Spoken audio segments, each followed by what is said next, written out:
Good morning and welcome everyone to our Meet the Franchisee webinar, where we invite members of the sign and lighting community to interact with a YESCO franchisee. We appreciate you making the time to join us. My name is Sam Fisher, and I will be your host and moderator for this session. Just a few housekeeping items before we begin. This webinar is being recorded and will be posted on the web for later viewing. The participants will be muted to avoid background noise and distractions. The webinar is intended to last about 30 minutes, including a question and answer session, and we're required to read the following legal disclaimer before we begin. The views and opinions expressed are those of the individual or individuals and not necessarily of YESCO or its affiliates. Furthermore, any specific financial information presented does not constitute a financial performance representation. We do not make any representations about a franchisee's future financial performance or the past financial performance of company-owned or franchised outlets. We also do not authorize our employees or representatives to make any such representations, either orally or in writing.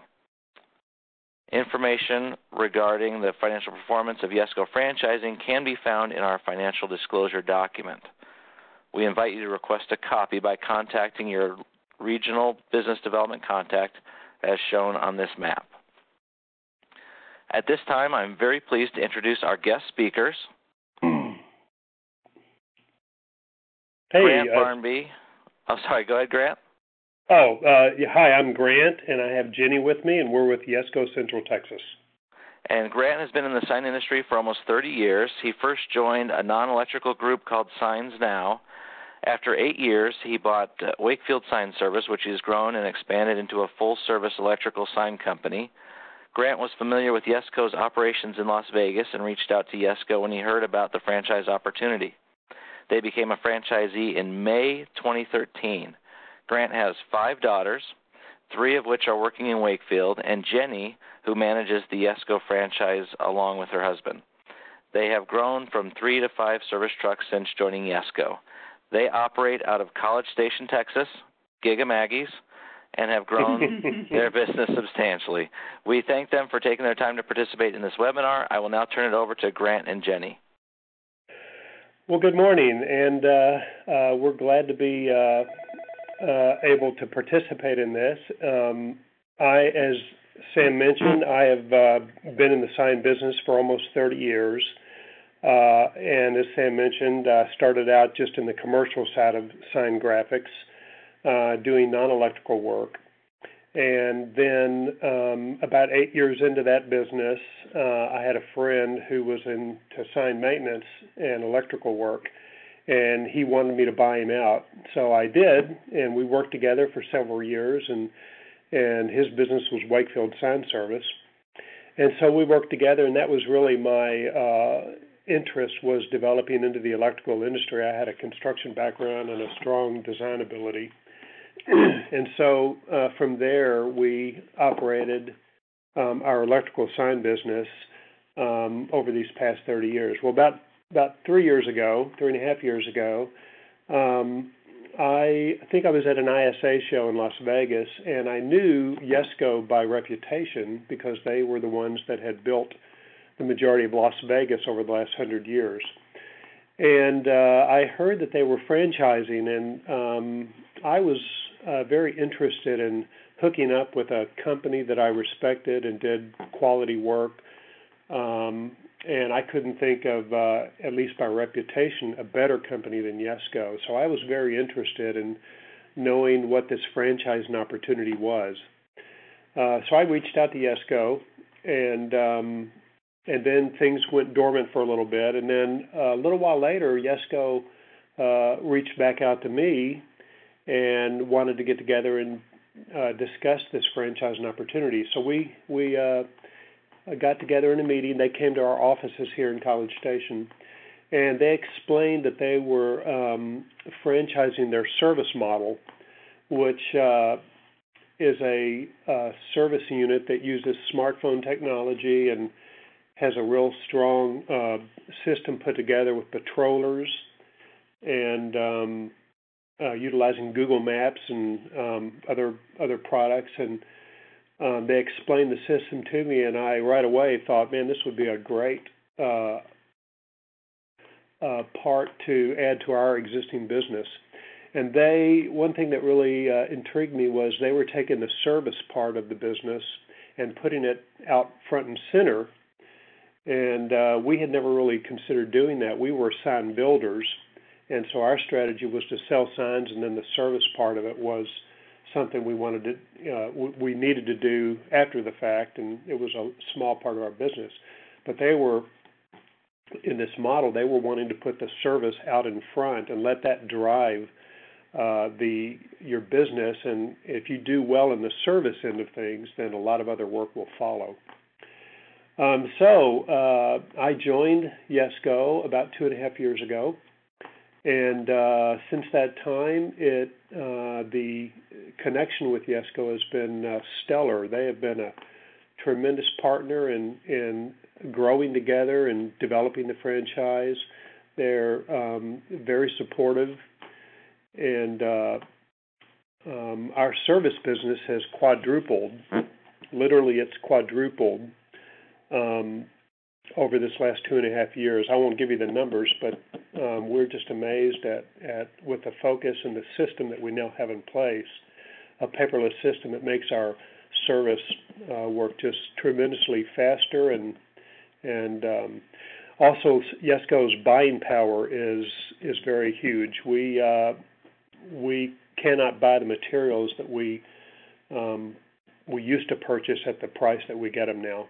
So I'm going to let Jenny say a few words. She runs the business, the Yesco side of the business, and she's been involved with it ever since I've started. So, Jenny, why don't you say a few words about it? Hello. I'm happy to be with you guys today. So like Grant said, we've been a part of Yesco for about 2.5 years now, and like he also said, since then our service department has only grown. We were able to actually double our service revenue within like 7 months of becoming a part of Yesco.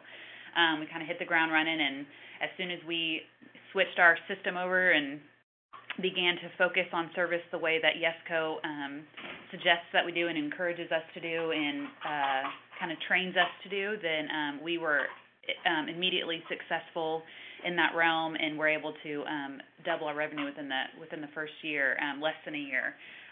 So anyway,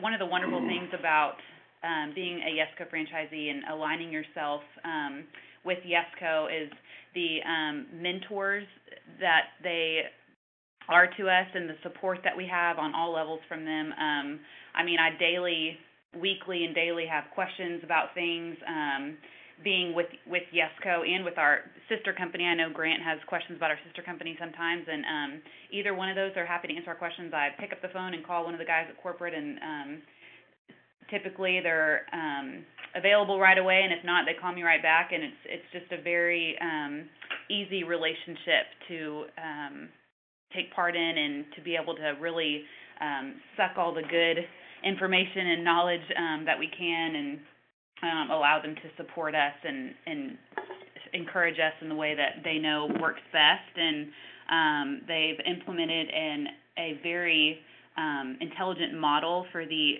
service industry that we follow as closely as we can. We're learning all the time how to follow it better and to a T. And the more that we do, we found that we just continue to get better. We're able to serve our customers better, and really treat service as our top priority like we never have before. Yeah. I think for most sign companies, it's an afterthought and kind of gets put on the back burner because you have all these other big jobs that you're fabricating and installing, and that kind of take priority. But since we have completely changed that way of doing service, it has really, really paid off, and we're thankful for the opportunity to be a part of Yesco.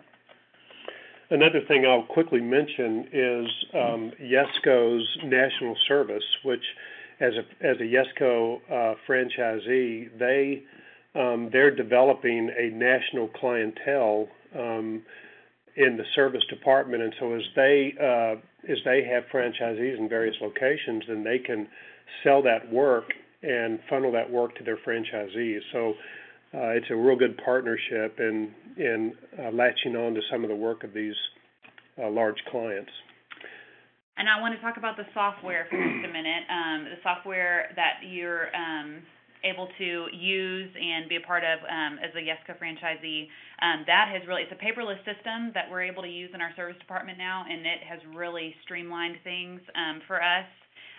It enables us to be able to do our work efficiently and effectively and from anywhere, which is great. I had a baby about a year ago and was able to work from home multiple days a week when I needed to because it's, like I said, it's all paperless and I don't have to worry about trudging a bunch of stuff from the office and keeping up with papers, and that's a big time saver. So all of the parts of the software are pretty incredible. They're tweaking it and improving it all the time. Take our suggestions and things that we ask for and suggestions that we have for it, and have really, like I said, streamlined our business. So, Sam, that's it in a nutshell. I'd be happy to answer any questions. Yeah. Super. Well, thank you, Grant and Jenny. So we will now take questions. You can submit a question by clicking on the chat button. It's that little call-out symbol in the Join.me menu bar. If you have a question now, go ahead and type it in and send it along.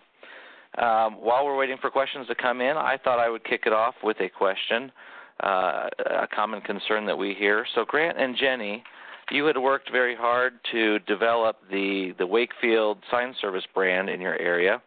What concerns did you have about converting the service portion of your business to the Yesco brand? I think for me it was a matter of, especially in this area, people didn't know who Yesco was. So for me it was a matter of, oh my gosh, I don't want to, lose these customers that we've done work for years and years and years as Wakefield because they, were calling them and saying we're Yesco. But to be honest with you, it wasn't near as hard of a transition as I thought it would be. We're still doing that to this day. We have customers, that we do work for every couple of years, and they're, okay, now who are you guys? And they're calling us and saying, are you two different companies or whatever? And it's relatively easy to explain, and they get on board, and I rarely have had a case where someone has a problem with it. It's typically, just because they need the right W-9 or whatever, and we're able to actually just classify it as separate entities and all under one DBA, and then it's good, and they're happy with that. So it's actually, we've had a major growth in our customers just because Yesco has been able to, with our branding of our trucks and even putting it out there as like, yeah, well, our service division is converted now. We are Yesco now, with our sister company Wakefield, blah, blah, blah. And we've actually been able to gain a lot of customers that way as well, just even through our bright red trucks that they see driving through town. So, Sam, I would say, too, that there's probably a little concern with some of the bigger guys that we contract work from because they know Yesco, and that can be a little bit of a threat to them. There's not been many customers that we've had much trouble with in regard to that, but that's something that you can usually navigate around. So, gotcha. Thank you. What other concerns did you have going into the decision to become a franchisee? Concerns I had. I didn't have many. I knew about Yesco, and I knew the type of company that it was. And I think I ran the business for 30 years on my own, and I was hungry to have a mentor and to have a partner that did the work better than I did. I knew there was a lot of things lacking in my business, and when I discovered the opportunity with Yesco, I was very eager to connect up with them because of the opportunity that it gave me. So I didn't have too many concerns with them. And would you do anything differently, either before becoming a franchisee or after becoming a franchisee? Are there things that you would have done differently, approached differently, thought about differently? I'm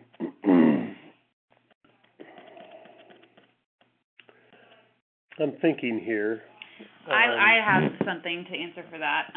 One thing that I would have done differently when we first started Yesco, so we became a franchisee, I think we had gone to the convention, learned more about it, became a franchisee, and then that May of that year, I guess that was 2013, is when we started to, or I guess it was that April that we started to kind of switch things over. And I can tell you that as soon as we started, I was apprehensive about completely following the model. You know, we say we've been doing this a long time.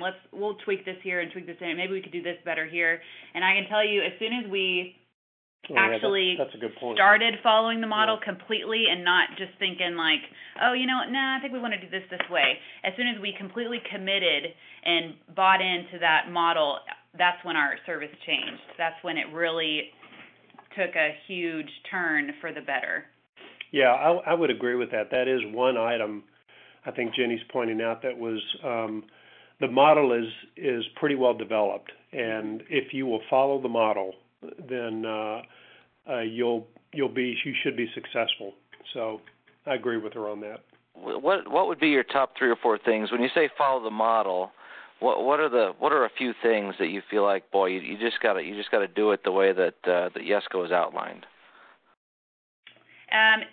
A lot of it has to do with account executives, so your salesmen, your service patrollers, who are the ones that go out at night and get photos and descriptions of outages and damages they see, and your technicians and those ratios that they encourage you to follow, how many trucks you have per account executive, and I don't want to use too much lingo here and confuse people, but it has a lot to do with that and following you know, the small things, being faithful in the small things and those things every day, your lead measures that you're setting for yourself, and the goals that they encourage you to set, actually keeping up with those on a daily basis has a lot to do with following that model. Does that make sense?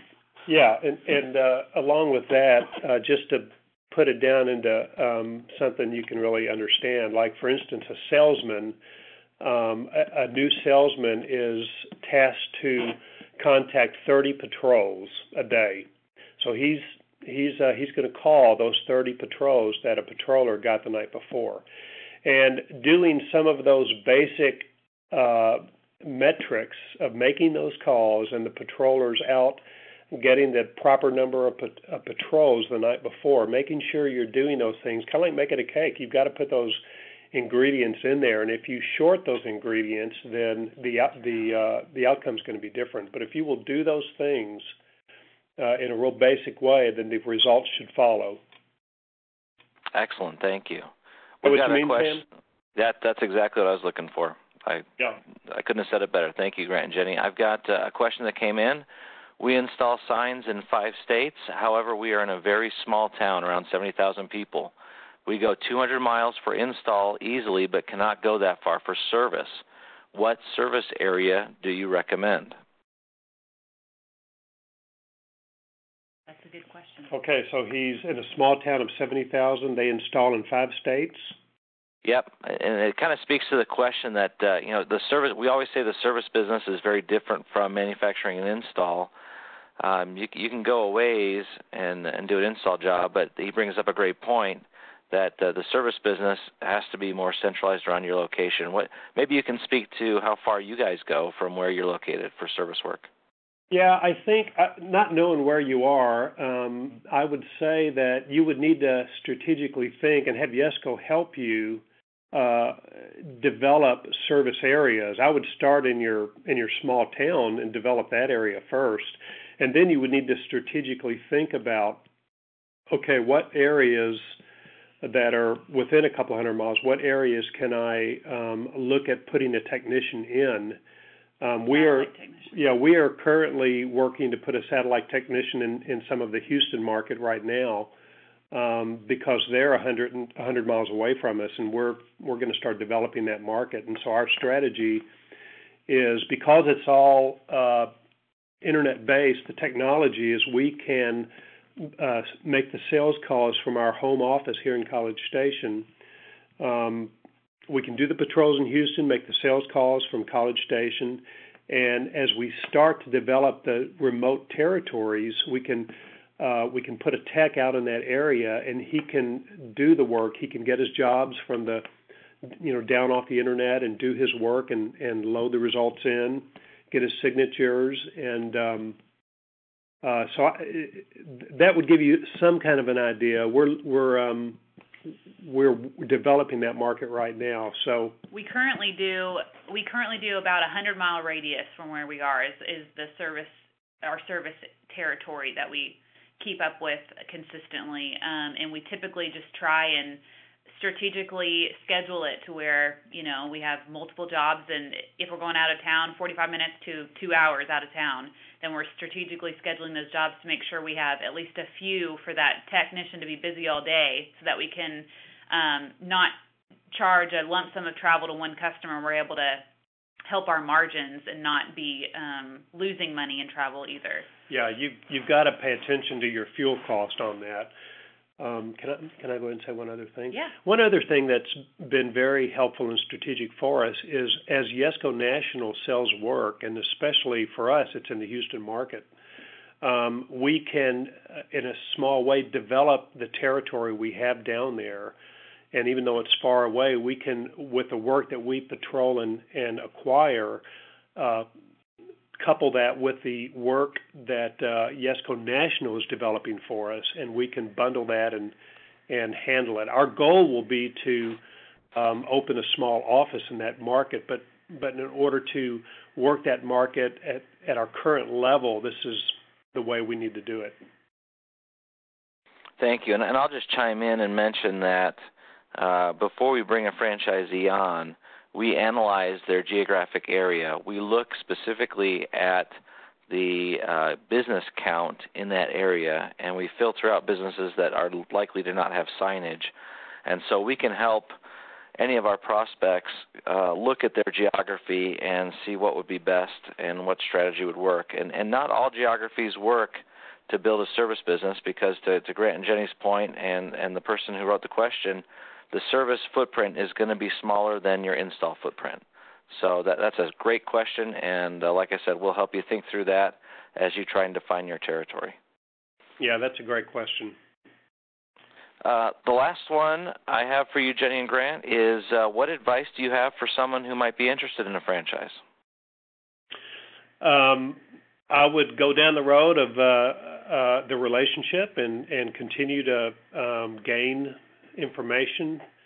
I would suggest that you call us or call another franchisee in several markets to get some other perspectives where you can ask them good, hard questions and find out their own experience.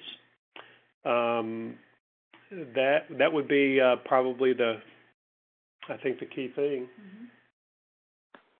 Excellent. Jenny, anything to add? I don't think so. I think we hit it all. Excellent. Great. Well, Grant and Jenny, thank you so much for your time, and thank you to our participants for making time to join us. We hope this was informative, and again, invite you to contact us to schedule a software demonstration or to request a copy of our franchise disclosure document, or, as Grant and Jenny mentioned, to reach out to other franchisees. Oh, sorry, I've got one more question that just came in. What happens if a company chooses to become a franchisee of Yesco, but there is another franchise in the area? Grant and Jenny, do you want to speak to that, or do you want me to? You probably should, Sam, on that, since we don't have that experience yet. Will do. So the way we're set up is we award territories to our prospects who come on board and become franchisees, and that territory is specific to them, and territories do not overlap. Franchisees are not allowed, per the agreement, to operate in other franchisee territories. That's how we avoid and manage any channel conflict there. So in other words, for Grant and Jenny, they operate in their assigned territory, and if there's a territory that's been awarded to someone else in their vicinity, they're not allowed to operate in that area. Does that make sense? Grant and Jenny, you agree with that?